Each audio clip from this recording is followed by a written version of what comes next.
Okay. Ito pa. Si Jesus po. Tahimik lang sandali, tahimik lang. Maganda yung boses na nagsasalita. Oo. Huwag niyo papangitin. Ano, Okay. Ito, sabi rito. At siya sa mga araw ng kanyang mga laman, si Jesus po rito, nagsasabi, ay naghahandog ng mga panalangin at ng mga daing na sumisigaw ng malakas at lumuluha doon sa may kapangyarihan na makapagliligtas sa kanya sa kamatayan. At siya ay dininig dahil sa kanyang banal na takot. Ibig sabihin pala, dito pa lang nananalangin si Jesus, kung dininig ng Diyos ang kanyang panalangin, di wala na pong pagkakapako sa proseso. Hindi na po maipapako sa proseso. Dahil bakit? Dininig po ng Diyos ang kanyang panalangin. Yun po ang nakalagay sa Biblia. Sa Hebreo po yan. 5:7 nakalagay po. Ha? O sige. Sala. Sa Hebreo 5:7. Sa Hebreo 5:7 nakalagay yun. Dininig ng Diyos ang Dininig na. Dininig, oo. O sige, tuloy. Okay. Dito naman, Dininig. oo. Pwede ba namin Ito pa. malaman kung ano yung panalangin niya? Okay. Yan. Ito. Yan. Na sinasabi, ito na. Sinasabi ni sa Lucas 22:42. Okay. Hanggang 43 na yan. Na nagsasabi, Ama, kung ibig nyo, ito na yung panalangin na Jesus. Na kanina, dinilig siya sa Hebreo 5:7. Dito ngayon, yung panalangin niya na ayaw niya, yung saro ng paghihirap. So sabi dito, na sinasabi, Ama, kung ibig mo, ilayo mo sa akin ang sarong ito.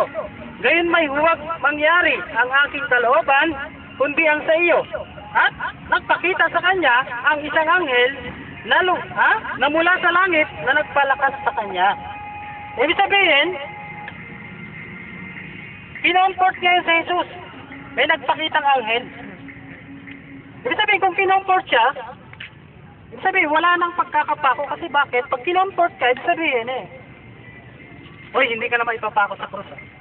Huwag kang malumbay. Kasi Binigyan kasiyahan. binigyan ng kasiyahan. Ibig sabihin, dininig ang kanyang panalangin. Sa Hebreo 5:7, sinabi doon, dininig ang kanyang panalangin. Bakit? Dahil siya may banal na takot. Dininig ang kanyang panalangin. Ngayon, kung dininig ang panalangin niya, may pagpapako pa ba? Kinonfort na nga siya Kasi kung hindi siya ililigtas, bakit may magpapakitang anghel at kinonfort siya? Huwag kang malumbay. Ha?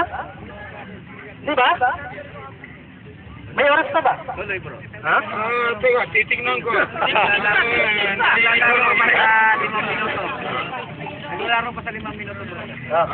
Meron ka ba siguro mga 4 na minuto na lang? Yan, 4 pa. O sabi dito, si Jesus po nung nandito pa, sabi niya, doon sa mga sinasabi niya, yung mga tao na nananalangin at humihingi ay pinagbibigyan. So sinabi niya rito, sa Mateo 7:7, nakalagay po yan. Sabi niya, magsihingi kayo at kayo ay bibigyan. Magsihanap kayo at kayo ay magkakasumpong. Magsipakpak kayo at kayo ay bubuksan. Sabi sabihin yung panalangin ni Jesus, kasi sinabi niya Ha? Sino man ang tumuktok daw ay pagbubuksan. So ganun din po yung sino man ang nananalangin, unang-una, binasa ko kanina unang-una, sinabi, Jesus ay isang matuwid na tao. Sino bang matuwid na tao ang hindi dinidinig ang kanyang panalangin? Of course, dahil isa siyang dakilang propeta, didinigin siya. At kaya nga nagpakita sa kanya isang anghel. Anghel. Na nagpakita sa kanya. Kasi bakit kinonfort siya? Pag sinabing comfort, huwag kang malumbay. Ibig sabihin, hindi tinatakot Jesus. Ipapako ka. Kaya, kumanda ka. Ang alam ko sa kinompor, binigyan kasiyahan. Oo, yun. Kasi yan. Inaliw. Yan. Kasi bakit? Pag sinabing inaliw, ibig sabihin kasi ayaw nga niya Nananalangin siya Ama, kung ibig mo, ilayo mo sa akin ang saro na to, yung paghihirap na to. Ayaw niya may nagpakitang anghel na yun. Sabi niya, huwag kang malumbay. Ha? 3 minutes pa. Sige. Sabi pa rito, sabi ni Jesus, magsihingi kayo at kayo ay bibigyan. Magsihanap kayo at kayo ay mga kasuntong. Magsituktok kayo at kayo ay bubuksan. Yan. Kaya yun po yung sinasabi, hanggang 11 po yan.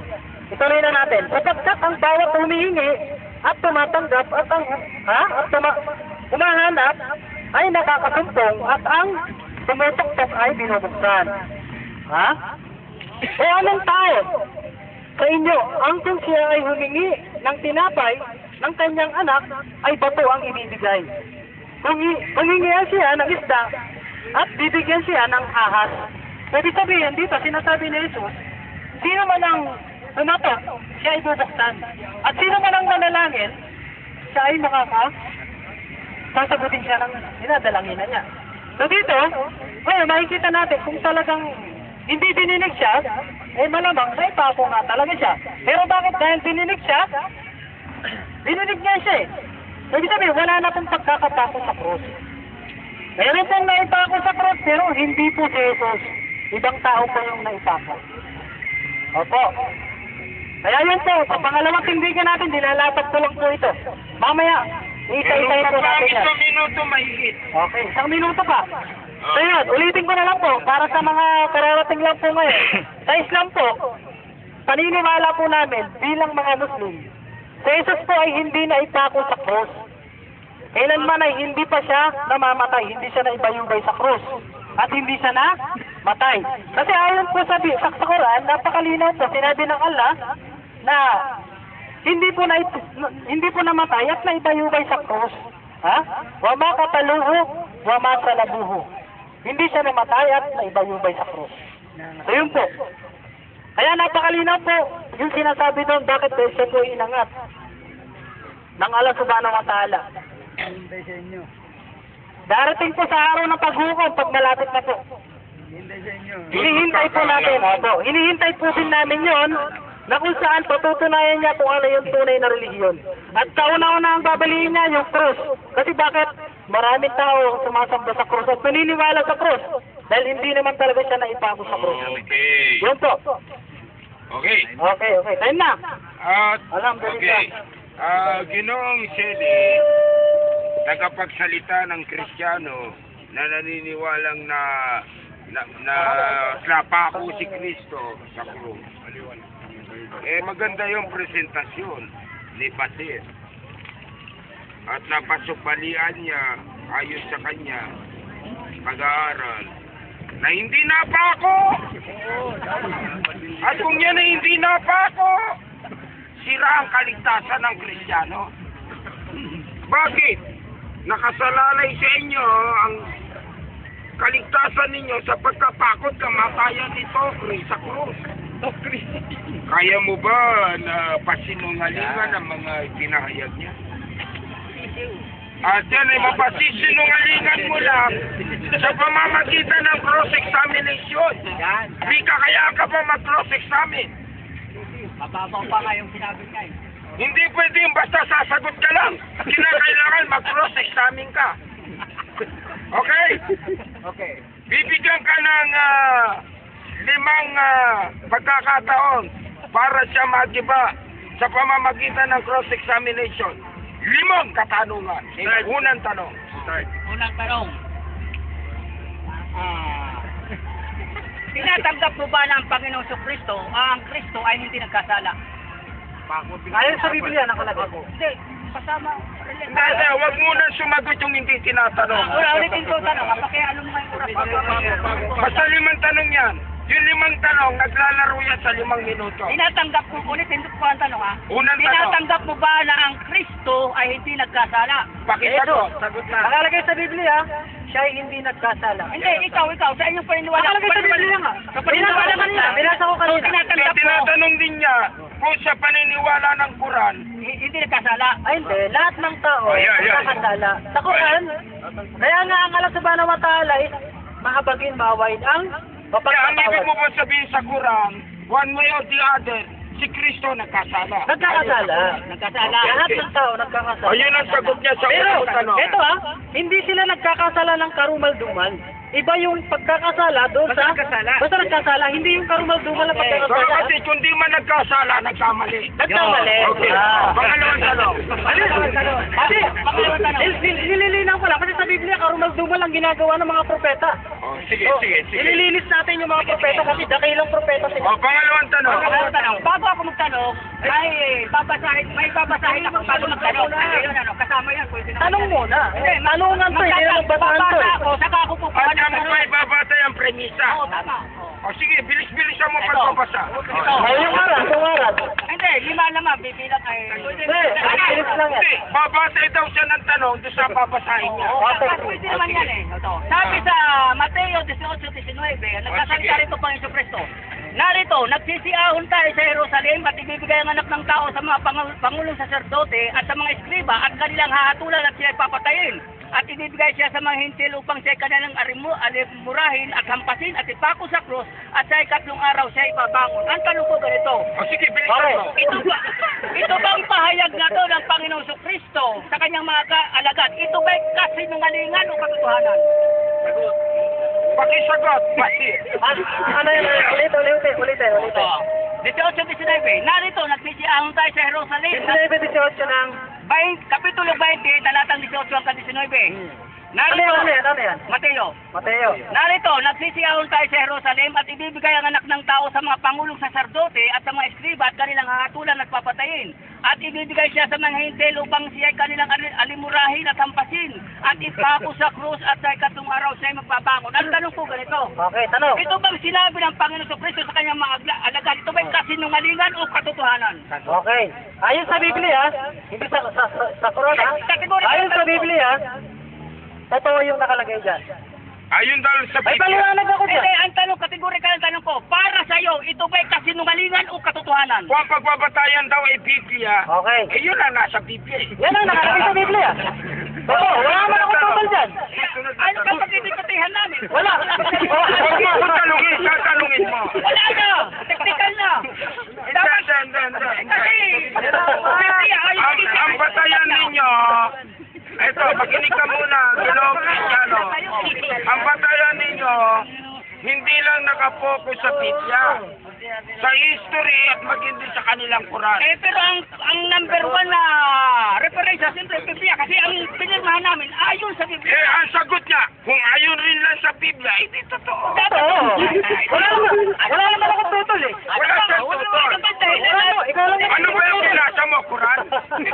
O hindi, ayon sa Biblia pala.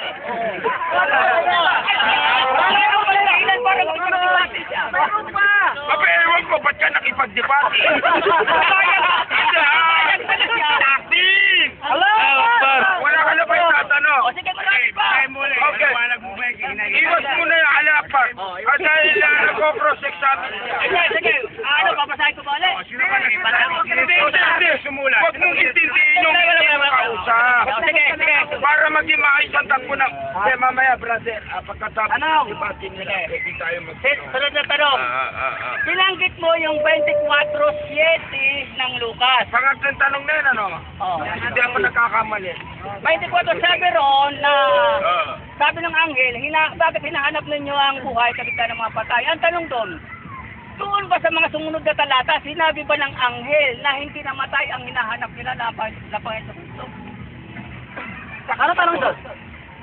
24:7 ang ginamit ko kasi kanina eh. Oo, ginamit ko. O ngayon, doon ba sa sumunod na talata, sinabi ba ng anghel na hindi namatay ang Eh, wala hinahanap naman nila? akong binasa doon eh. Sa 20 ko, doon lang ako bumatay eh. O, sa makatuwid, kung Wala ba tayo? mabasa ko ba na namatay siya, tatanggapin mo na mali ang sinabi mo.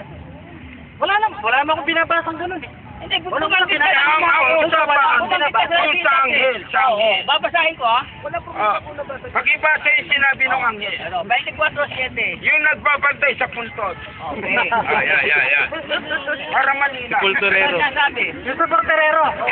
Kapag sila ay nakatatakot at nakatungo ang kanilang mga mukha sa lupa, ay sinabi nila sa kanila. Bakit hinahanap ninyo ang buhay sa gitna ng mga patay? Ngayon, ang tanong ko rito sa'yo. So, yun ang sinabi ng anghel. Oo. Ngayon, Bakit daw hinahanap yung buhay sa gitna ng ang mga tanong ko sa patay? kanya, ang tanong ko sa kanya, mayroon ba sinabi ang anghel dito na hindi namatay ang hinahanap ng mga babae? Buhay eh. Ay, ngayon nakalagay ron eh. Buhay! Hindi na So, buhay! una, yung binasa ko, hindi doon sa...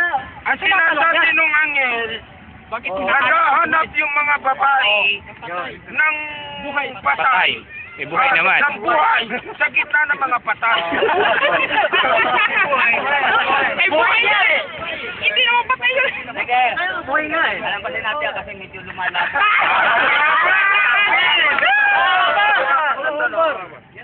Ngayon, doon ba sa... Mag-aaral ka ng cross-examination. Doon ba sa Bible? Eh wala nga, dapat tapos na nga eh. Pang-apat na tanong. Pang-apat na, pang-apat. 2:42 ng Lucas, alin doon sa dalawang kahilingan ng Panginoong Kristo o dalangin ng Panginoong Kristo ang natupad? Okay. Ano sinabi doon? Ilayo mo sa akin ang sarong ito. Gayon may... May nagpakitang anghel. Hindi ba? Ang sabi ron, ilayo, kumbaga maaari, ilayo mo sa akin ang sarong ito. Gayon man ay hindi ang ayon sa ibig ko kung hindi ang ayon sa ibig mo. Ang tanong doon, alin doon lang nasunod? Yung panalangin niya, syempre. Dininig niya siya eh. Ayun ang sagot niya. Yung panalangin niya na, pinagutan niyo. So para sa'yo, Hindi para sa akin sa Bible. para sa pagkitindi mo, hindi siya namatay. Nakalagay sa Bible eh. Ayun, hindi. Kanina, binasa mo na nga eh. Ba't niyo hinahanap? Arthur, bilang moderator nanalangin nga naman si Jesus. Dalawang klase po nalangin doon. Makinig ka muna. Huwag kang magturo. Moderator ako eh. Okay. Nanalangin niyo si Jesus. Ilayo mo sa akin yung Daro. yung kamatayan. Yung kamatayan. Na yung nilalaman ng saro. Gayon man. Gayon pa man, yung Diyos pa rin na masusunod. Tama, oo. Oo. Sino ang Ngayon, nasunod? ang tanong mo, Sino ang hindi, nasunod? sandali lang, nagsasalita pa ako eh. Ang tanong mo, nasunod ba yung panalangin ni Jesus na ilayo yung kamatayan sa kanya? Oo, ano na. Yan ang tanong mo. Oo. So, mas malinaw yung tanong ko. Okay. Nasunod ba yung panalangin ni Jesus na ilayo yung kamatayan Oo, sa kasi kanya? dininig niya siya eh. Eh, paano kung mabasa ko na sinunod ang Panginoon? Ibang talong na naman yun. Basahin mo na lang! Paliwanag mo! Huwag ka na magtanong! Wala na tanong! Paliwanag mo! Uling tanong. Bigyan mo pa lang isa para makaano naman. Kaya nga, tanong mo, nasunod yung panalangin ni Jesus na ilayo yung kamatayan sa kanya. Kung malimbang nasunod, kung ilayo o... Nasunod yung panalangin nung nananalangin. Oo, yun. Okay. Ngayon, pinalo up niya yung Hebreo 5:7. Huling tanong na yan, ha? Ang sabi rito, na lumulukas at lumuluha na may kapangyarihan makapagpapalo. Kasi sa mga araw na ito, dito ba sa 5:7, mayroon bang sinabi rito na hindi siya namatay? Alin yan? Dito sa 5:7 ng... Ibinilig nga yung panalangin niya. Paano ba siya mamamatay? Anong nilalaman ng Hebreo Ang nakalagay rito, na siya sa mga araw ng kanyang lamay ay naghandog ng mga panalangin at mga daig na Yung panalangin niya, lumuluha binilig siya. na may kapangyarihan makapagligtas sa kanya sa kamatayan at Oo. ay dininig dahil sa kanya. Laki daw nga, binilig pala eh. Ang tanong ko ito, Ano tanong? aling panalangin ang dininig ka? Sandali. Pakibasa nga yung Hebreo sa matiyan natin. Lalong nadidig. Yun ang panalangin niya eh. Ayaw mamatay doon. Hebreo ikamo 5. Hindi. Ito nakasulat. 5:7. Ito. Na siya sa mga araw ng kanyang laman ay nagandog ng mga panalangin at mga daing na sumisigaw ng malakas at tumuluha. Doon sa may kapangyarihan makapagligtas sa kanya sa kamatayan. At siya'y dininig dahil sa kanyang banal na takot. Nadinig pala eh. Sandali, mukhang itong verse na ito pabor sa kalaban. Tanong ko nga dito, tanong ko nga sa kanya, alin ang dininig? Yung hindi siya mamatay o yung mamatay? Ayun hindi. Ayun ang panalangin niya Siyempre, kung ano nilalaman nito. Ito. Yung panalangin niya, tinatanong ko. Na siya sa mga araw ng kanyang laman ay nagantog ng mga panalangin at mga daing na sumisigaw ng malakas at tumuluha doon sa may kapangyarihan makapagligtas sa kanya sa kamatayan. At siya itinilig dahil sa kanyang banal na takot. O ano ang tanong mo sa kanya? Ang tanong doon, ano yung panalangin ang dininig? Ano yung panalangin ng Panginoon Kristo ang dininig? Kailan na yan eh, panalangin niya, ilayo sa kanya yung... Na malayo o masino sa kalooban ng Ama? Nakalagay na nga dyan eh. Kung mabasa ko na kalooban ng Ama ang nagsunod rito. Nakalagay na nga, ang linaw-linaw. Dilinig na nga yung panalangin niya. Panalangin doon eh. Ang supporting verse doon, yung 22:44 eh. Ilayo. Ano ang tanong mo sa kanya? Saan mo siya pinamimili? Doon sa dininig o hindi dininig? O doon ba sa dininig o hindi dininig? Ano ang sagot? Dininig o hindi Dininig? O Ang dininig. linaw-linaw eh. Kung mabasa ko na... Eh, problema ba? Tapos na ang tanong. Paliwanag mo na yun. Tanong mo na. Allahu Akbar! Allahu Akbar. Una-una yung uli mong dialogue, eh hindi na tanong. Amo na eh. Sige, yan ang paliwanag mo. So, may pagkakataon ka pa, 20 minutes. Okay. Ang oras dito ay alas 11, alas 10:59. Matatapos ka alas 11:19.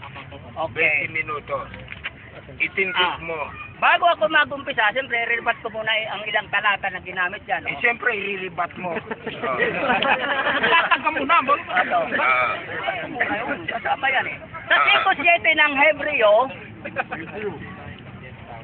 sabi rito, babasahin natin ang Hebreo 5:7. Ang pagka mo, patunayan mo siya'y napako. Ito. Ano magpapatunay yan? Hebreo 5:7, itong sinasabi, na siya sa mga araw ng kanyang laman ay naghandog ng mga panalangin at mga daing na sumisigaw ng malakas at lumuluha doon sa may kapangyarihang makapagligtas sa kanya sa kamatayan. At siya'y dininig dahil sa kanyang banal na takot. Makapagligtas sa kamatayan, kung babasahin mo ang Grego na ginamit, ekthanato, out of death.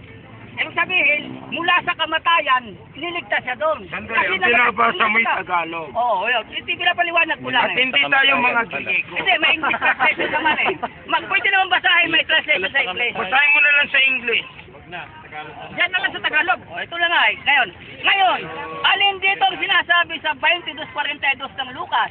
Kasi masyado dito, medyo iniikot-ikot sila doon talatang to eh. Kasanayan mong iniikot nila. Basahin mo yung panalangin doon to. Bibintang. Na sinasabi, Ama, kung ibig mo, ilayo mo sa akin ang sarong ito. Kung ibig mo, ilayo mo sa akin ang sarong ito, gayon may huwag mangyari ang aking kalooban, kundi ang iyo. Ngayon, para sa kanila, hindi na pa ako, pinapukluso nila. Sa Biblia na hindi sa amin. Na hindi na pa ako. Pero ang tanong, ang kalooban ba ng Ama?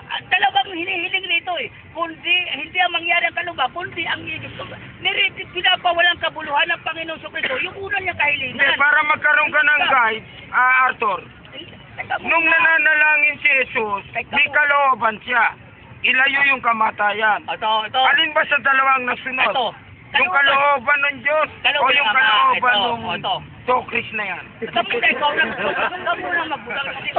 Kinakailangan Ito. i-erase mo yun. Na sinasabi, Ama, kung ibig mo, ilayo mo sa akin ang sarong ito, gayon may huwag mangyari ang aking kalooban, kundi ang iyo. So, dalawang kalooban. Kalooban ng Ama, kalooban ng Anak. Oh, yeah. Kung kada maaari, hindi mangyari. Gayon may huwag ang kalooban ko, kundi ang iyo. Ngayon, ito bang kalooban na to, sinalansang ba o kinontra ng Panginoon Kalooban Kristo? nino, kalooban nino. Ng Ama. Oh, yeah. Lilinawin mo. Ito ba'y kinontra ng Ama? Yung na mapako ang Panginoon Kristo? O ang Panginoon Kristo mismo itumutol na siya mapako? Pakinggan o, dito sa Hebreo. Yes, at talatang 5 hanggang 7. Ito ang sinasabi. Hebreo, kapitulo 10 ito. Kaya't pagpasok niya sa sanlibutan ay sinasabi, hain at handog ay hindi mo ibig, ngunit isang katawan lang sa akin ay inihanda mo. Sa mga handog na susunugin at mga hain patungkol sa kasalanan ay hindi ka nalugod. Na magkagayon sinabi ko, narito, ako'y pumarito sa balumpong ng aklat ay nasusulat tungkol sa akin upang gawin, O Diyos, ang iyong kalooban. Hindi naman kinuntra ng Panginoon Kristo ang kalooban niya. Ito nakahula na to sa awit. Tinupad lang niya. Nagagawin ng Diyos kasi hindi nga siya nalugod sa mga handog na susunugin. Ngayon, Gusto mo bang palabasin na ang kalooban ng Diyos masalvage siya sa krus? Tama. Okay. Bakit po kailangang mamatay ang Panginoong Kristo? Sinasabi sa Biblia na ang kabayaran ng kasalanan ay kamatayan. Ngayon gusto ko munang linawin na ang bayan ng Diyos ay nahati sa dalawa. Ang physical Israel o ang Israel na nasa ilalim ng kautusan ni Moises at ang spiritual Israel o ang Israel na nasa ilalim ng kautusan ng Panginoong Kristo. Ano ang ginagawa ng Israel na sumusunod sa kautusan ni Moises? Pagka sila nagkakasala, anong inuutos sa kanila ng Diyos? Sa Levitico 5, may ganito tayong mababasa. Ito ang sinasabi ng aklat ng Levitico na mayroong mga, o kaya dito na sa 16, at ipapatong niya Aaron ang kanyang dalawang kamay sa ulo ng kambing na buhay at isasay sa ibabaw niyaon ang lahat ng mga kasamaan ng mga anak ni Israel at lahat ng kanilang mga pagsalangsang, lahat ng kanilang mga kasalanan at ilalagay niya sa ulo ng kambing at ipapadala sa ilang sa pamamagitan ng kamay ng isang taong handa. Ang bayan ng Diyos, ang bayang Israel, talagang may sinasagawa silang paghahandog sa mga hayop na susunodin para sa kasalanan. Yun talaga, ugali yan ng bayan ng Diyos, hindi natin tutulang kasi Biblia to. At ang bayan ng Diyos sa Biblia ay ang Israel. So, naghahandog talaga sila, napakarami niyan. Kung nagbabasa kayo ng Biblia, mababasa nyo na maraming hayop panghandog sa kasalanan. Dahil ang kabayaran ng kasalanan ay kamatayan. Ngayon, ito bang mga handog na ito sa kasalanan, ito ba'y kinalugdan ng Diyos? Sinabi na sa Hebreo na binasa natin, hindi mo na anya kinalugdan yon. Bakit? Sa 9 ng Hebreo, may paliwanag din dito. Kung ano sinasabi, bakit hindi na nalugod ang Diyos doon? Hindi kinalugdan to. Oh. Sapagkat ang kautusan na may isang anino ng mabubuting bagay na darating, hindi ang tunay na larawan ng mga bagay, kailan pa man ay di maaaring magpasakdal sa nagsisilapit sa pamamagitan ng mga hain na laging inihahandog taon-taon. Kaya ang kautusan talaga ni Moises, mayroong paghahandog na inihain para sa kasalanan. Pero para lang sa Israel yun. Ngayon, sa spiritual Israel, sa panahong Kristiyano, sino ang kordero ng Diyos? Sino ang kumakatawan sa kordero ng Diyos na mag-aalis ng ating kasalanan? Pakinggan nyo sa 1.29 ng Juan. Sa 1.29 ng Juan, ganito ang sinasabi. Ito. Nang kinabukasan ay nakita ni Juan si Jesus na lumalapit sa kanya at sinabi, narito ang kordero ng Diyos na nag-aalis ng kasalanan ng sanlibutan. So siya lang kordero, hindi lang siya mag-aalis ng kasalanan ng Israel, kundi pati ng buong sanlibutan. Ngayon ang kamatayan pa ng Panginoon Kristo, nakahula na sa Biblia. Pakinggan nyo sa 53:6 ni Isaiah. Bago yung 53:6, naintindihan mo ako na ibig sabihin ng kordero. Kordero, batang kambing o pupa. Okay, tuloy. Yan ang ibig sabihin niya. Ito, sa 53:6, ganito ang nababasa natin. Ito, tayong lahat na gaya ng mga tupa ay naligaw. Tayo ay tumungo bawat isa sa kanyang sariling daan at ipinasan sa kanya ng Panginoon ang kasamaan nating lahat. Mayroon palang dagdala sa kasamaan ng tao. Ipinapasan sa kanya. Sa paanong paraan ipinasan ng ating Panginoong Jesucristo yung kasamaan nating lahat. 2:24 lang unang Pedro hanggang 25. Ito ang sinasabi. 2:24. Na siya rin ang nagdala ng ating mga kasalanan sa kanyang katawan sa ibabaw ng kahoy upang pagkamatay natin sa mga kasalanan ay mga buhay tayo sa katwiran na dahil sa kanyang mga sugat ay nagsigaling tayo. Kaya maliwanag na ang tinutukoy sa Isaiah, ang aklat ni Propeta Isaiah ay nasulat yan, humigit kumulang sa 700 taon bago pa ipanganak ang Kristo.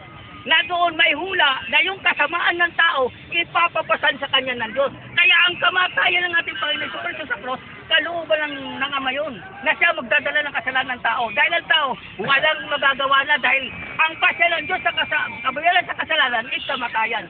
Ngayon yung pagkapako ba, hula na hinulaan na rin sa Biblia. 2:6 ng aklat ng awit. Ito yung mas matanda pa sa aklat ni Propeta Isaiah. May 12 minutos ka pa.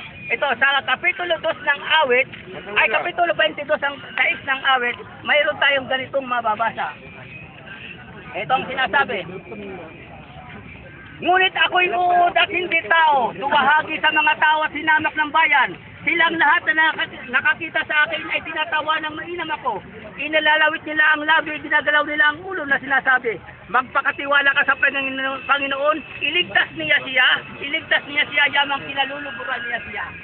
Talatang 16, sapagkat niligid ako ng mga aso, tinulong ako ng kulutong ng mga manggagawa ng masama. Binutasan nila ang aking mga kamay at ang aking mga paa. Aking maitasaysay ang lahat ng aking mga buto. Napakaliwanag pala rito. Hula, mas matanda pa sa aklat ni Propeta Isaias, itong binasa natin, na ang Panginoong Jesucristo talagang may pagpapako. Bakit? Ang sabi rito, binutasan nila ang aking mga kamay at ang aking mga paa. Natupad ba to? Na talaga nagkaroon talaga ng butas ang ating Panginoong Jesucristo? O, pakinggan sa 24:30 ito. Tingnan ninyo ang aking mga kamay at ang aking mga paa. Ako rin nga, hipuin ninyo ako at tingnan sapagkat ang isang espiritu ay walang laban at mga buto na gaya ng inyong nakikita sa akin. Kaya mayroon talagang pagkapako na ipinakita ang ating Panginoong Jesucristo sa kanyang mga alagad. Binutasan nila ang aking mga kamay at ang aking mga paa. Katunayan nung kinumprontan niya si Tomas, anong sabi niya kay Tomas? 20:28 hanggang 29 ng Juan. Ito ang sinasabi ng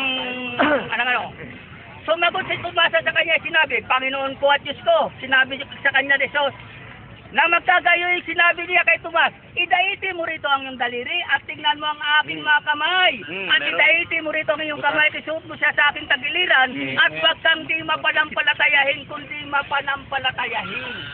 Bakit binabanggit ang tagiliran dito? Ano bang meron itong tagiliran na to? Pakinggan nyo sa Juan din, sa 19:34. Gayon may pinalagpasan ng kanyang tagiliran ng isang sibat na isa sa mga kawal at pagdadak ay lumabas ang dugo at tubig. At sapagkat ang mga bagay dito ay nangyari upang matupad ang kasulatan, ni isa mang buto niya ay hindi mababali. Nakahula ba to? Zacarias 12:G. Na ito bago pa mangyari, ilang daang taon bago pa ipanganak ang Kristo, may mga hula ng ang Biblia na ang Panginoon sa Kristo talagang papatayin at sisibatin sa tagiliran. Ito ang sinasabi. At aking bubuhusan ng sambahayan ni David at ang mga nananahan sa Jerusalem ng Espiritu ng biyaya at ng daing. At sila ay magsisitingin sa akin na kanilang pinalagpasan at kanilang tatangisan sinalagayan ng pagtangis ng buktong na anak. Napakaliwanag na iyon na ang talaga. Ngayon, ang Panginoong Jesucristo mismo tanungin natin, baka hindi paniniwalaan ito. O pakinggan natin ang sinabi ng ating Panginoong Jesucristo sa 24:46 ng lupa. Ito. Itong sinasabi. Last 3 minutes. Nang magkagayoy binuksan niya. Ito. At sinabi niya sa kanila, ito ang aking mga salitang sinabi ko sa inyo nang ako'y sumasa inyo pa, na kinakailangang matupad ang lahat ng mga bagay na nasusulat tungkol sa akin sa kautusan ni Moises, sa mga propeta, sa mga awit. Nang magkagayoy binuksan niya ang kanilang mga pag-iisip upang mapag-unawa nilang mga kasulatan.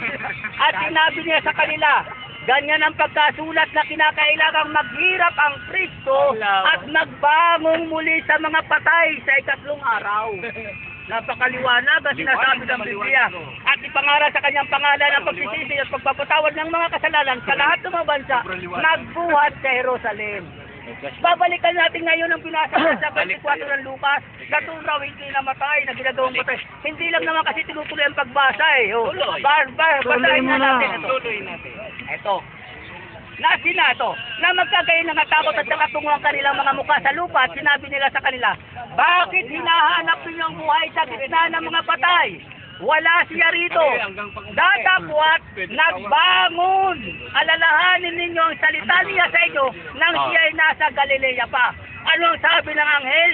Wala siya rito. Dapat nagbangon. Nagbangon. Anong ibig sabihin na sinasabi? Ito. Na sinasabi, kinakailangan ng anak ng tao ay ibigay sa mga kamay ng mga taong makasalanan at ipako sa cross at magbangong muli sa ikatlong araw.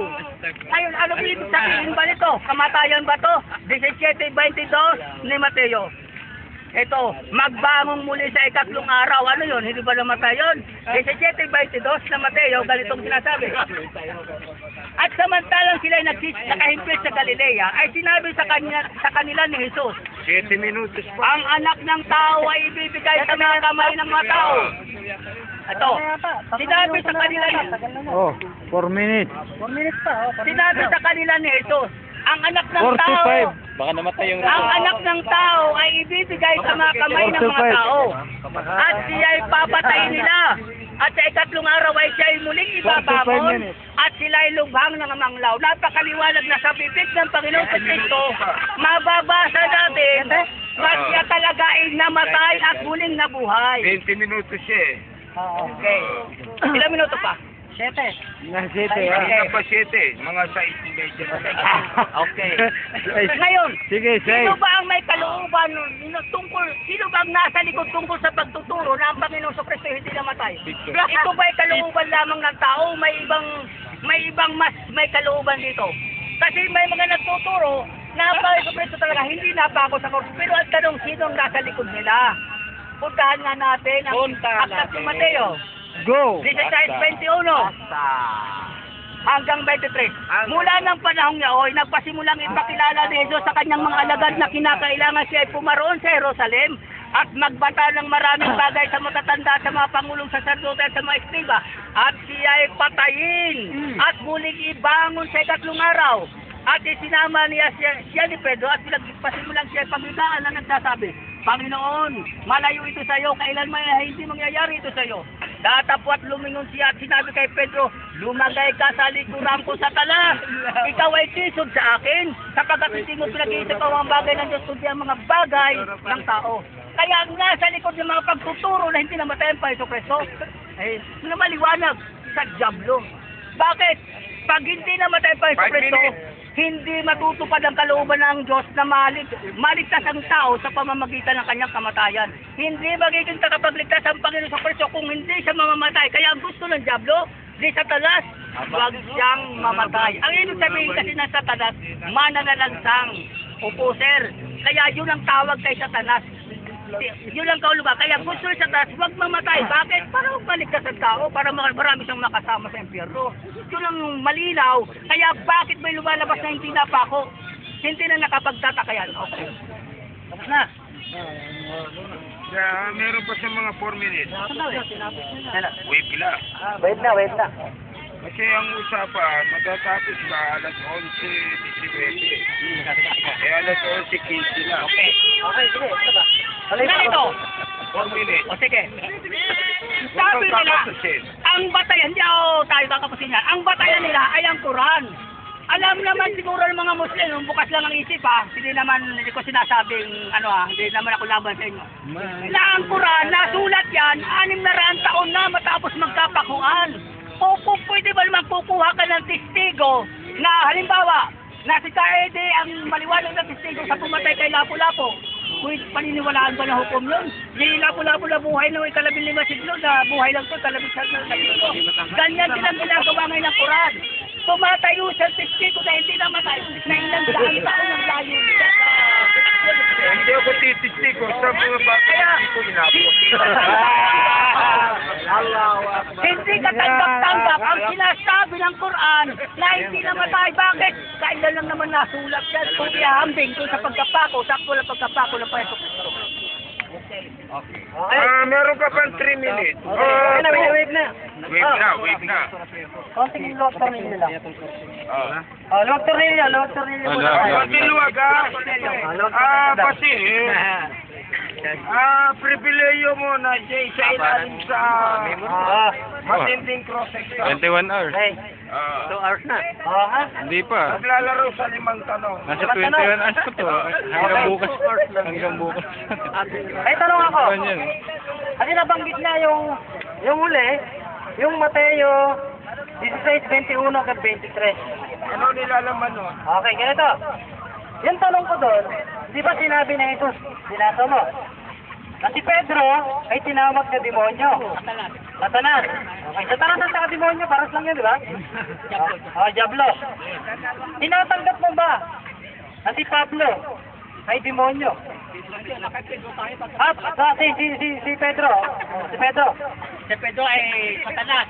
Oo. Ang ang si Apostol Pablo, hindi siya demonyo per se. Ang Pedro. Si Pedro. O si Apostol Pedro, hindi demonyo per se. Ang demonyo per se, yung pagsalansan niya na mamatay pa sa Kristo, yun ang opposite. Ulitin yung tanong. Okay, yung tanong ko, tinatanggap mo ba na si Pedro ay demonyo? Ayon kay Kung demonyo Ayaw kay Jesus. Kung demonyo per se, hindi Satanas siya. Hindi, tanong ko lang. Oo, hindi Huwag lang. kang mga tiran. Yung tanong ko, Oo, hindi lang. Yun na nga yung sagot ko eh. oo o hindi.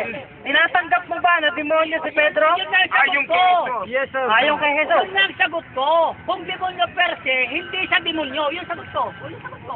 Ang tanong ko, Hindi daw, hindi. tinatanggap mo ba ni Pedro na demonyo ayon kay Jesus na nakasulat Kasi sa bilang Mateo? moderator, nabasa ko yan eh. Oo. Ang sinabi ni Jesus kay Pedro, lumagay ka sa aking likuran. Satanas.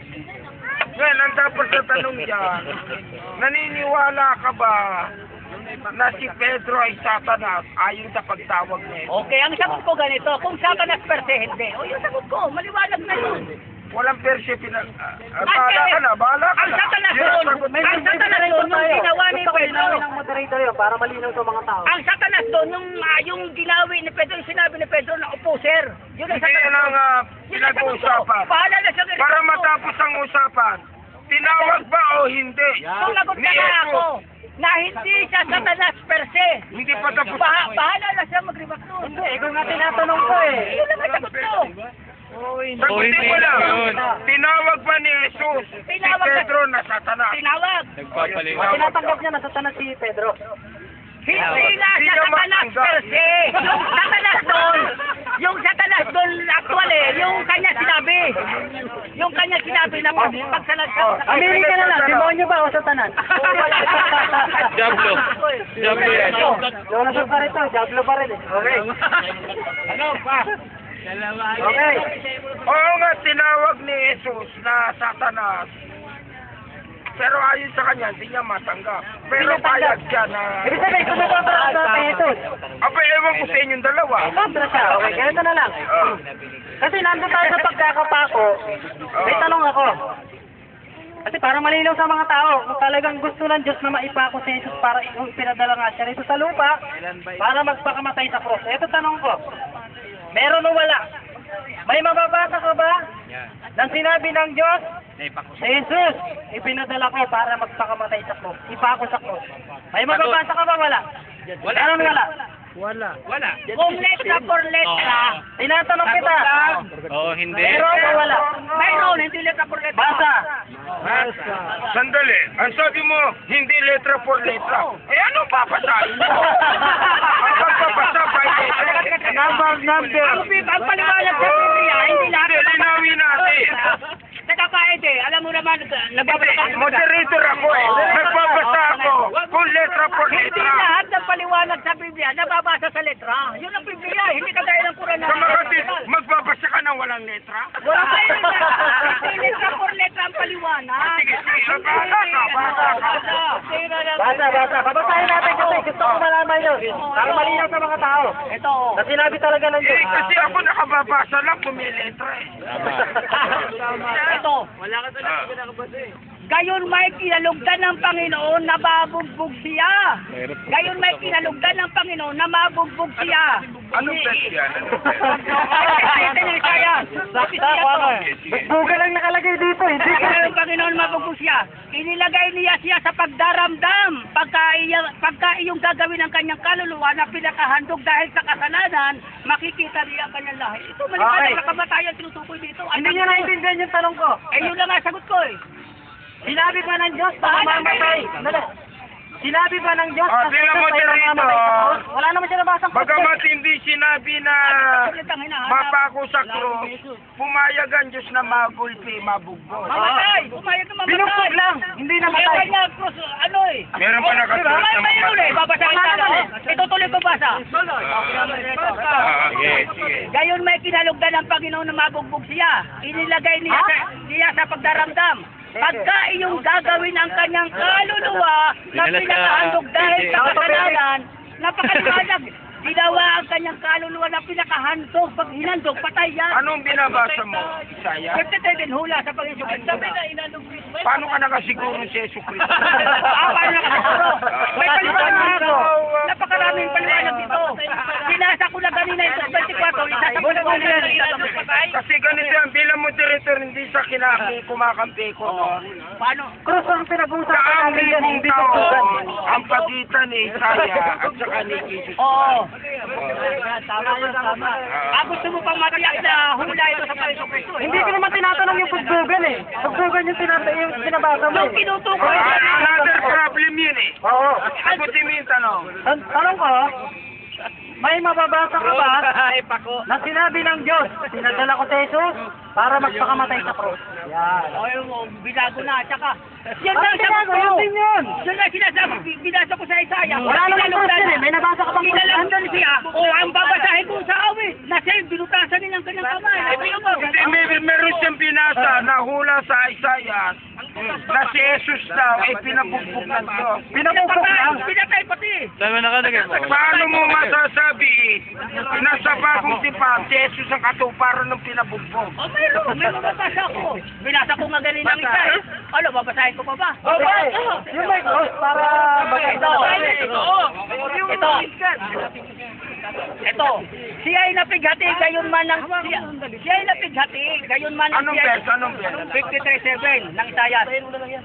Siya ay napighati gayon man ng siya ay dinalamhati ay hindi nagbuka ng kanyang bibig gaya ng kordero na dinadala sa patayan at gaya ng tupang nasa harap ng mga gugupit sa kanya ay pipi gayon man hindi niya binuka kanyang bibig. Paano mo nasabing si Jesus yan? Babasahin natin. Basahin natin sa tuparan. Ito, Kapitulo 8 ng Gawa, talatang 30. At sinabi niya, at sinabi kay Filipe ng Espiritu, at tumakbo si Filipe patungo sa kanya na napakinggan niyang binabasa si Isaias na propeta. Na sinasabi, naunawa mo ba ang binabasa mo? Anong sagot ng bating sa kanya? At sinabi niya, paano magagawa ko maliban ang ako'y patnubayan ng sinuman? At ipinamanhik at maupo kasama niya, ang dako nga ng kasulatan na binabasa niya ay ito. Siya ay gaya ng tupa na dinala sa patayan. At kung paano hindi umimik ang kordero sa harap ng magugupit sa kanya, gayon din hindi niya binubuka ang kanyang bibig. Ngayon, ano paliwanag? At sumagot ang wating kay Filipe at sinabi, ipinamamanhik ko sa iyo kanino sinasabi ng propeta ito, sa kanya bagang sarili o sa alimang iba. At binuka ni Filipe ang kanyang bibig at nagpasimula sa kasulatan ito, ay ipangaral sa kanya Jesus. Saan mo dito?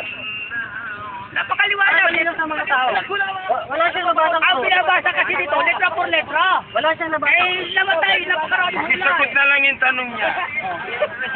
Para maiwasan na yung komplikado, sumagot na lang sa tanong, huwag na muna magbasa. Oh, yan. Hindi, kailangan talaga magbasa. Ha? O ano pa ang talong? Ano tanong? Kasi kung magbabasa ka, nalalayo sa tanong eh. Ang layo eh. Eh, hindi nga, ganun din na magtanong ako, pumayag kayo, basta ako bago magtanong sa kanya. Malinaw naman eh. Hindi, nalalayo sa tanong. Yung tanong ko, meron o wala? Sa isinugo, para kung letra por letra, walang nakalagay noon. Wala, letra por letra, isagot ko. Wala. Okay, maliwanag na, wala. Letra por letra. Kanina ko pa narinig na letra for letra, wala. Wala. Well, nagtataka ako, kung wala palang letra for letra, May binabasa. bakit ka nagbasa? Coupon ban blanco. Para ipakita na may talagang hula na Kasi talagang pagka nagbasa ka, ibig sabihin may letra. Oo, letra. walang ibang explanation kasi ang Kapag Biblia. ka sinabi mong wala mababasa, letra for letra, huwag ka na magbasa. Kasi wala. Susunod na tanong. Okay. Wala na naman siya doon. Okay, pangalawang tanong ko.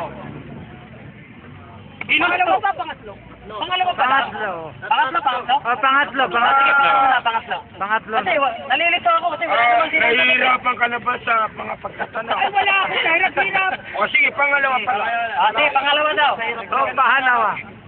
Sinabi ba na Jesus na siya ay maipapako sa krus? Babasahin ko, oo. Meron. Sinabi na Jesus na ako ay maipapako sa krus. O, babasahin ko, ha? Oo. Basa. Ulitin ko lang, pinasa ko lang. Meron wala. Napakarami. Gusto mo ba? Hindi, bigyan ko lang kami ng isa. O, pakinggan mo, oh. Kahit isa lang. Ipagbigay ka muna ng verse. 20, 17, 18, patuloy ng Mateo. Binabanggit na cross. Oo.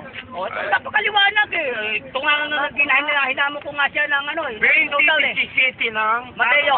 Samantalang umaahon si Jesus, ay bukod niyang isinama ang 12 alagad at sa daay sinabi niya sa kanila, narito, nagsisiahon tayo sa Jerusalem at ibibigay ang anak ng tao sa mga pangulong saserdote at sa mga eskriba at kanilang hahatulang siya ay patayin at ibibigay siya sa mga hintil upang siya ay kanilang alimurahin at hampasin at ipako sa krus at sa katlong araw. Sino papangon? Napakaliwanag.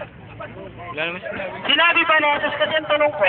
Sino ba nagsasalita dyan? Sinabi ni Jesus. Ay, irrelevant na yung tanong eh. Sino nagsalita ron? Eh, napakaliwanag eh. O, paulitin ko ba? Ito, oh. Ang tanong ko, Narito. sinabi ba ni Jesus? Ito. Sinabi ni Jesus. Ay, gusto talaga ito. Detalyado na. Kailangan nyo. Sabi siya eh. Kailangan nyo, kaya nga tayo. Kaya O, 20-17. tuloy mo, patuloy. Samantalang umaahon si Jesus, ay bukod niyang isinama ang 12 alagad at sa daay sinabi niya sa kanila, narito, nagsisiahon tayo sa Jerusalem at ibibigay ang anak ng tao sa mga pangulong saserdote at sa mga eskriba at kanilang hahatulang siya'y patayin. So, panginaharap ito, no? O, tapos. At ibibigay siya sa mga hindi. Ibibigay. So, future tense na naman ito. O, tapos. Upang siya'y kanilang alimurahin. Future tense na naman. At hampasin. At ipako sa krus. At sa ikatlong araw, siya'y ibabangon. Ano bang talong ang kailangan niya? Verbatim ka yan. Okay. Sino ang sasalita niya? Sinabi ba ni Jesus? Kasi tanong ko si Jesus. Ang binasa niya, Ang tanong ko si Jesus, hindi yung nagsasabi niya. ang binasa Ano niya, ba kasama niya sa sarili niya? Panginoon Kristo nagsulat yan.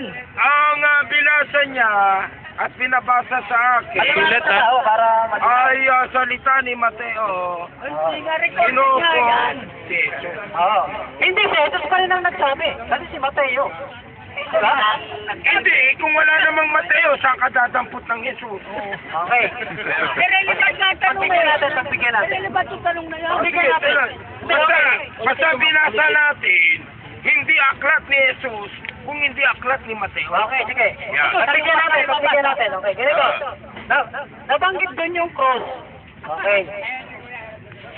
Sa cross lang ba si Jesus na ipako? Aba, yun na sinabi. Yung pinamatay. Ito, ganito. Ulitin ko yung tanong. Parang Okay, malinaw. tanong na ba yan? Dali. Pangatlo.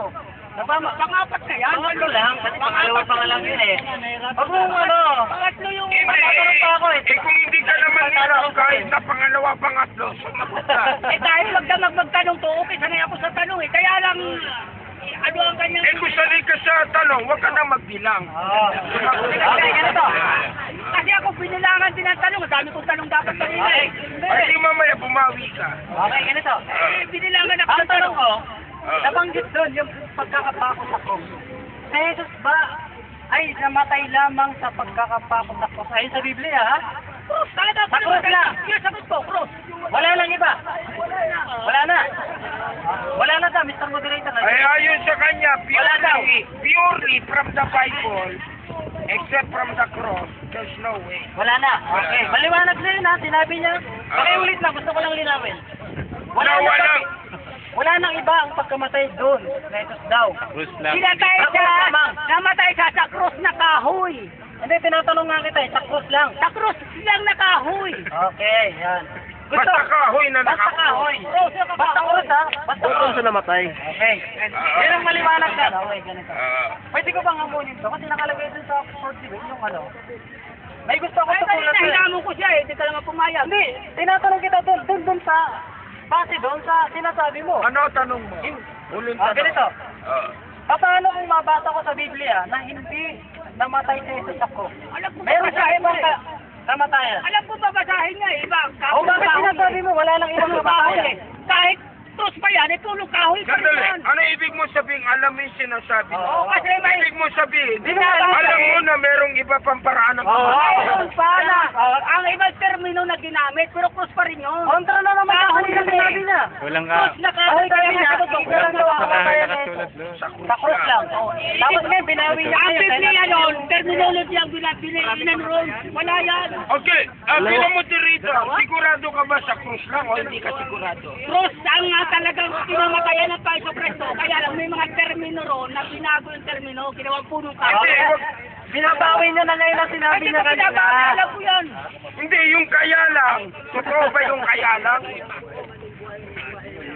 Mayroong manunulat kasi, halimbawa, bilang kita po sa Presto. Hindi natin pinag-uusapan. Ibinitin sa punong kahoy. Oo, yung namin Ibinitin yan. sa punong kahoy. Ngayon, Ibinipin naman Krus pala eh. yan, punong kahoy, kahoy pa rin yan. Pero hindi cross. Binitin, basta binitin. Ano ba yung sabi ng binitin? Nakahang. Maliwanag na sa inyo ha. Kanina, sabi niya, Malayo ang kamatayan. Ang krus ay kahoy. Kaya ang binabanggit Pero hindi lahat ng kahoy ay krus. Tama. Oo, tama yung Parang ganito yan eh. Ganda. Ang pusa ay itim. Pero hindi lahat ng itim ay Ganito pusa. kasi ang Pakilita muna kayo. Kailangan magkaliwanagan Pakilita tayo. muna kayo. Ang banggit kasi, si Apostol Pedro, binabanggit na binitin siya sa punong kahoy. Ang binibigyan din rin yung kamatayan niya sa kahoy na nakabitin. Binanggit rin niya ng Panginoon sa Kristo. Walang birin, alang ano ron. Ako, malalim na pag-uusap Oh, next yan. question. Next question na. Bakit? Ibang terminology. Sa tarpa o wala na? Palagay ko wala na. Hindi na makasagot eh. Kasi yung ipinako, ipinitin. Magkaiba pa yan. Iba yung pako. Okay. Ano, pagbibigyan pa natin ito o ano? Walang Gusto mo katibayan. ba bang entertainin yung tanong niya? Magsahada na. Hindi na pa. Pwede na nga. Huwag ka na magtanong. Maglipat ka na. Sige. Ito, magsahada na yun. Okay, alam sa nila. O, yung mga tagapakinig natin ha, kayo na bahala. At alam nyo naman, nakaksihan nyo. Na talaga, bahala na kayo, hindi ko na kailangan sabihin sa inyo. Matalino naman kayo eh. Ha? Nasa sa inyo yan. Sandali, pangalawang tindig nyo to, no? 15 minutes na lang, ha? 15 minutes. Sige. Okay. Ano naman ang... Sige, 15 minutes. Okay. Bismillahirrahmanirrahim. Alhamdulillah, Rabbil Alamin. Okay. Dumako tayo doon sa Biblia naman. Okay, ngayon, lumabas na sa ano niya, sa kanya mismo, na sinasabi niya na mayroong dalawang kamatayan daw. Hindi raw na ipako sa krus. Meron pa daw nakabitin. Binasa niya. Sinabi niya. Siya nagsabi, kanina tinanong ko nung una, sabi niya, tinanong ko, bukod ba sa pagkakapako sa krus, wala nang ibang kamatayan na nangyari kay Jesus? Sabi niya, wala nang iba. Ngayon na sinabi ko, papaano? Kung mabasa ko sa Biblia na hindi lang pagpako sa krus ang pinamatay daw ng Jesus. Ha?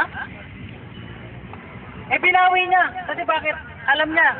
Na alam ko yung verse na yon. Pagawa 30. 5:30 nakalagay po yan. Ito nakalagay rito. Ito katulad ng mga nangyari noon. Katulad, halimbawa, kukuha tayo ng mga witness.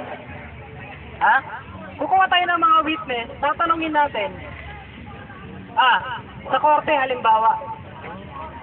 Gamitin natin yung mga ebanghelyo na tinatawag kay Juan, kay Lucas, kay Marcos. Yung 4 na yan. Tingnan natin kung sila ba ay nagkakasundo, iisa ba ang sinasabi nila sa pagkakapako kay Kristo sa krus. Kasi ngayon, kung makikita natin, kung sila ay nagkakaisa, hindi sila nagko-kontra-kontra, maniniwala tayo na naipako nga talaga sa krus. Ngayon, kung sila ay kontra-kontra, ito pa nating maniniwala. Samantalang, kung tayo Kristiyano, naniniwala tayo sa Biblia. Ngayon, kung paniniwalaan natin, ang 4 na apostol na yung apostol na yan, na hindi sila nagkakakontra-kontra, maniniwala tayo na naipako nga talaga siya. Pero, dito sa pagkakapako na to, napakaraming contradiction dito. Sisimulan ko po yan. Marami pong contradiction dito nang nangyari. Umamin na mismo siya, nung una kanina, na sa Jesus ay hindi namatay sa krus, kundi nakabitin pa. Okay. Ganito po, simulan ko po dito. Yung pagkamatay daw sa krus, daw sa Biblia, Nakalagay dito, makikita natin, gamitin natin ang Biblia para makita natin. Nakalagay dito sa gawa 5:30 hanggang 10:39, si Jesus ay ibinitin sa puno. Nakalagay naman dito sa Marcos 15:25, ipinako yung kaninang binasa niya. So alin po ba yung totoo dito sa dalawa? Ipinitay sa puno o ipinako sa cross? Ha? So bahala na po kayo. Magkaparehas po ba yung ibinitay at yung ipinako? Magkaiba, di ba? Oh. Hindi ako nagsabi no, pati Biblia, nakalagay po yan. At siya mismo, si Pastor, sinabi niya na talagang dalawa nga naman ang kamatayan. So, paano tayo maniniwala sa isang sinasabi natin na pinaniniwalaan natin na kung saan nagkakaroon ng kontra-kontrahan? Kaya nga ito yung nire-resolve nating kaso. So ngayon, sa Marcos 15:25, ipinako sa krus. Pagdating naman dito sa gawa 5:30 hanggang 39, ibinitin sa puno. Malaking problema po ito. Ha? Bahala po kayong mag-isip. Kasi siya na mismo, sinabi niya, umamin siya. Okay, ano para talaga totoo sa dalawa? Ibinitin sa puno o ipinako? Kaya kami mga Muslim, talagang hindi kami naniniwala na namatay siya eh. Unang-una, dito pa nga lang nagkukontrahan na sila eh. Paano ba namatay? Ha? Paano namatay? Ibinitay o ipinako? Ha? Hindi magkaparehas po yun. Magkaiba yun. Ha? Ang salungatan, okay. Eto simulan natin doon sa pagdadala ng krus. Yung 4 na apostol, nakalagay dito, sa Marcos 15:21, si Simon ang may pasan ng krus. Pagdating naman dito, sa Lucas 23:25, si Jesus naman ang may dala-dala ng krus daw. Ha? Sa Mateo 27:32, si Jesus pa rin ang may pasan ng krus. So yung 4 na apostol na to, nagkukontrahan sila. Alin ba talaga totoo? Si Simon ang may dala ng krus o si Jesus ang may dala-dala ng krus? Ha? Si Jesus ba ang may dala ng krus o si Simon? Ha? Okay. Ang salungatan naman sa pagpapainom kay Jesus. Doon daw sa pagpapainom na. Doon nandun sa nakabitin o nakapako. Nalilito rin ako kung nakabitin pa o nakapako eh. Ha? Sabi rito, sa Juan 19:30, pinainom ng suka. Pagdating naman dito sa Mateo 27:34, pinainom naman ng alak at may abdo. Ano ba talaga totoo? Pinainom ng abdo? Pinainom ng alak o pinainom ng suka? Ano ba talaga totoo? Meron pa dito sa Marcos 15:23, pinainom naman ng alak at may mira. Ano ba talaga totoo? Pinainom ng alak na may mira, pinainom ng suka, o pinainom ng abdo na may alak? Ano totoo? Puro kontra-kontra to eh. Si Juan, walang naba, si Marcos, walang nabanggit dito. Si Lucas, kung ano ba nangyari, kung ano pinainom. Hindi na itinalaan niya kung ano yung pinainom doon. Kasi bakit silang tatlo nagkokontrahan na? Kung ano pinainom, alak, mira, suka. Ano ba talaga totoo? Suka, mira, o abdo, o alak? Ha? Ano totoo? Siya mismo, inamin niya kanina, dalawa yung nangyaring kamatayan daw eh. Ha? Inamin niya mismo eh. Kung una, ayaw niya pa eh, binawi niya bandang uli. Ha? Ang salungatan sa pagsisigaw, yun naman yung pagsigaw daw. Sumigaw siya, nakalagay, Eloy, Eloy. Yung isa naman, Eli, Eli. Ano ba talaga totoo? Yung doon sa kabila naman, sa dalawang sinabi nila, oo. Eloy, Eloy. Wala rin nakalagay rito sa Biblia nun. Yung Eli, Eli. At saka Eloy, Eloy, yun ang nakalagay. Elohi. Oo, Elohe. Okay. Pero yung dalawang apostol, wala nang nabanggit kung ano yung sinigaw. Ha? Nakalagay rito, sa Lucas 23:46, sumigaw ng malakas at namatay. Nung sumigaw, ang malakas, bigla na lang daw namatay. Sa Mateo 27:46 naman, sumigaw ng malakas at hindi pa namatay. Ano ba talaga totoo? Namatay na? Pagkatapos ng sumigaw o namatay agad. Ano totoo? Ha? Pagdating naman dito kay Juan, hindi sumigaw. Ano ba, paano natin paniniwalaan to? Kontra-kontra to. Nakalagay naman sa Marcos, walang naitala kung sumigaw ba o namatay na lang. Baka na, ha? Baka... Nakita niyo, puro kontra-kontra itong Biblia niyo, tapos paniniwala kayo na ipako sa krus. 2 kamatayan, pinako sa krus, ibinitay sa puno. Ha? Pinainom ng suka, pinainom ng bira, pinainom ng abdo. Ano totoo? Yung iba, wala nang nakalagay kung pinainom ba o hindi. Ha? Tapos, sumigaw. Pagdating naman sa isang apostol, hindi na sumigaw, bigla na lang namatay. Yung isa naman, di na nakasigaw. Nasigok agad. Ano ba talaga totoo? Ha? Tapos maniniwala kayo, pinako sa krus. Dalawa nga eh. Paano ngayon yan? Ito pa, ang salungatan sa pagkakaiba ng sinasabi. Yun na nga, sinabi ko. Pagkakaiba ng sinasabi. Ang salungatan sa pagdalaw naman daw sa libingan. Ayan, nabanggit ko kanina, unang-una. Dumalaw sila sa libingan. Akala nila kasi ay namatay daw eh. Sabi rito, sa libingan, dumalaw sila, madilim pa. Nakalagay po yan sa Juan 21. Nakalagay dito, madilim pa raw, dumalaw yung mga apostol. Nakatala kay Juan sa 21. Nakalagay. Sa Mateo 28, 1 hanggang 2, nakalagay rito, bukang liwayway. Ha? Madilim pa at bukang liwayway. Pagdating naman kay Mateo, bukang liwayway. Pagdating naman kay Marcos, 16:2, sikat na yung araw. Kung ano ba talaga totoo? May araw na, madilim pa, bukang liwayway. Ha? Paano to? Paano titindigan ito ngayon yan? Siya mismo, inamin niya, may kontra talaga. 2. Oh. Diba? Ano ba talaga? Pinamatay niya. Pinainom ng suka, pinainom ng alak, pinainom ng abdo, pinainom ng mira. Ano totoo? Puro kontra-kontra to eh. Ha? Eto pa, may nakita silang lalaki doon daw sa libingan. Sabi rito, sa Lucas 24:4, may nakita sila 2 lalaki. Pagdating naman dito kay Marcos 16:15, isang lalaki lang. Ano ba talaga totoo? 2 lalaki o isang lalaki? Ano totoo? 2 lalaki o isang lalaki? Ha? Yung 2 apostol, wala nang isinulat kung may nakita ba o wala. Wala silang sinabi. Kung may nakita ba sila doon o wala. O dito, pagdating naman dito, may nakita silang anghel. Nakalagay kay Mateo, sa 28:2, mayroong isang anghel. May nakita silang anghel kay Mateo. Pagdating kay Juan, 20:12, 2 anghel ang nakita nila. Ha?